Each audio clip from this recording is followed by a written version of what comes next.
দিয়েছেন যে উনি মহারাজ না, উনি মহাজন। মহাজন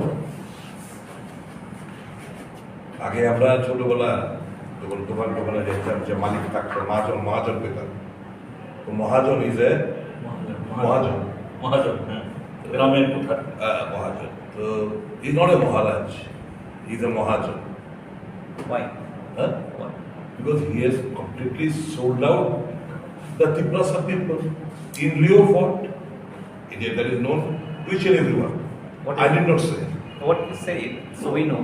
Everybody knows. Everybody knows that. Everybody is aware of that. किस आधार पे तिप्रसा को बेच डाला सबको पता है। बहन को क्यों टिकट दिलवाया सबको पता है। कितना ट्रांसफर इधर उधर हुआ सबको पता है। हमें बोलने का कोई जरूरत नहीं है। Everybody is well aware of that. So that is why he is not a Maharaj, he is a Mahajan. And এই তার জন্যই ওই গুজরাট মোদি এবং অমিত শাহ